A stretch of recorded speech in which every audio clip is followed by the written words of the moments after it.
Well, with the ninth anniversary of 9/11 coming this Saturday, and this story being in the news for reasons I don't really understand, I thought I'd talk about it today. This coming Saturday, there's a little hillbilly church in Gainesville, Florida that plans on doing a Burn the Koran Day to honor the memory of the 3,000 plus people who were killed on 9/11. And first of all, personally, I find it utterly repugnant that they would equate the destruction of someone else's holy book with a form of paying tribute to those who died. It's to me no different than paying tribute to a dead friend by killing his mother.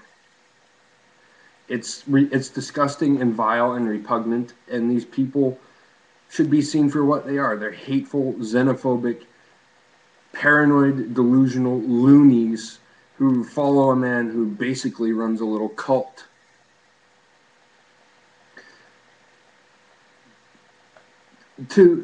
I just don't understand why or how this pays tribute to anyone. It doesn't pay tribute to anyone. It's something designed to antagonize people, to provoke people into what they hope will be violent responses. Now, as far as I'm concerned, they have the right. It's a free country. They have the right to be stupid and say stupid things. It's within their rights to do as they see fit with them. To do as they see fit, even if it is vile, repugnant, and stupid. They have the right to be vile, repugnant, and stupid. But they have no right to intone the memory of the 9/11 victims in this vile, hateful act that they're doing simply because they want attention. We have to remember that this church is made up of fundamentalist Christians. These are the evangelicals who just will not shut up and go away.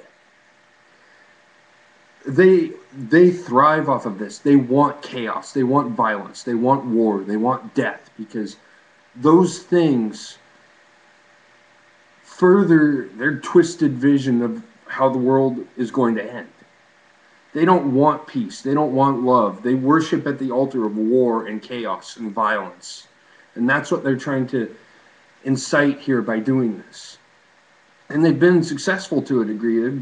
There's people all over the world who are understandably irate about this. Now, I've read a lot of comments on the internet and blogs and things like that from people who say, well, people in the Middle East burn the Bible. They burn American flags all the time, so why can't these people burn a Quran? You know what? To me, personally, burning books, doesn't matter what holy book or whatever, is tantamount is the highest form of ignorance and stupidity. It's destroying art or knowledge because it doesn't meet your narrow standards of what the world is. I mean, a few years ago, there were these same people were burning Harry Potter books because they said warlocks should not be heroes. These are people who never actually bothered to read the books. If they bothered reading them, they would have seen there's some great differences between their perception of what it was and what it actually is. That's what this is about. This is about perception. This little fundamentalist lunatic church in Gainesville, Florida, is operating under this misperception that all people who follow Islam are evil. I've known many people in my life who are Muslim and follow Islam. And they are among some of the nicest, kindest, most giving, generous people I've ever known. And it's the fundamentalists of any type of religion that poison that religion. They take the word of their holy book and they twist it and they turn it and they make it something ugly. And they do that to justify their own fears, their own prejudices, their own hatred, their own xenophobia, their own ignorance, and their own shallow, simple-minded opinions about the world. I mean, we must not forget that it was only about 25 years ago that people like this got on their high horse in the United States and started trying to censor TV and books and music with the PMRC and all of these things in order to try and control expression, because they value freedom of expression as long as they get to express what they believe.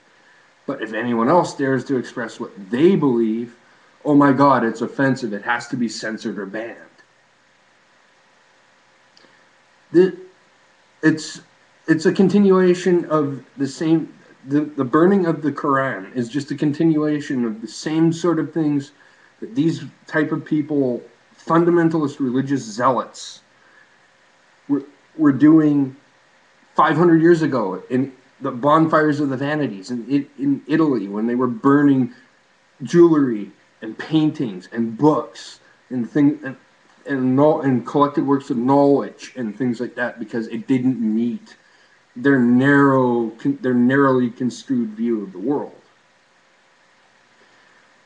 This particular church, from everything I've read about it, is run by a pastor who got kicked out of his last church for lack of a better term, getting caught with his hand in the till. That tells me right there that he has an inherent level of dishonesty about him. And he should not be trusted with anything, with anybody, with any kind of money or any kind of people. Reading up on him, he reminds me an awful lot of another fundamentalist minister from about 30 years ago, named Jim Jones.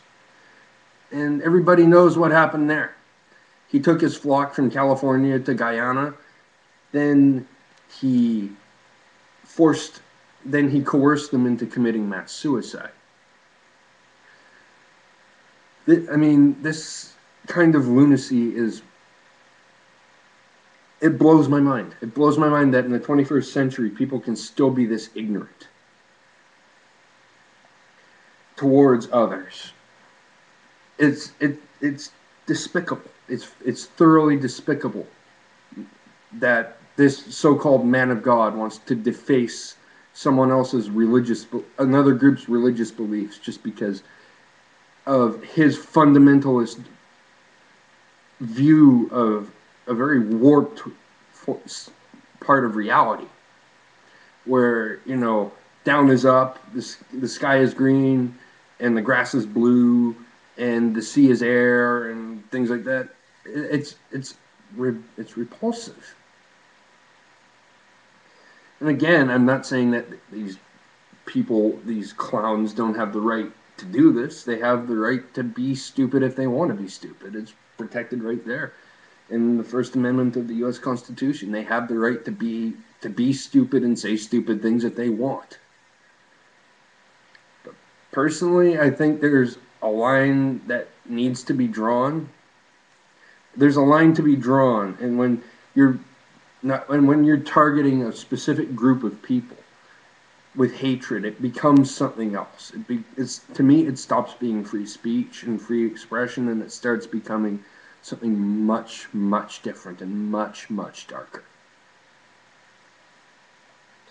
This is what these evangelical whack jobs want.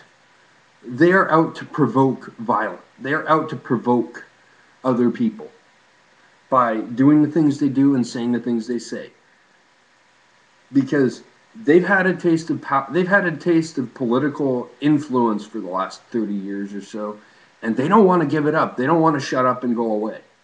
They used to be a silent minority, but 30 years ago, goofs like Jerry Falwell and that old patent medicine con man Pat Robertson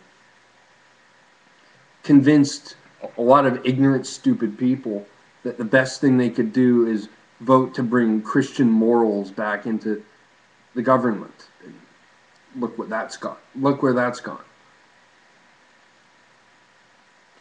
In conclusion, I just have to say, this the pastor behind this Burn a Koran Day is, it's obvious he's just trying to incite people to violence. He wants to create a violent situation so then he can turn around and say he's the victim and his flock are victims.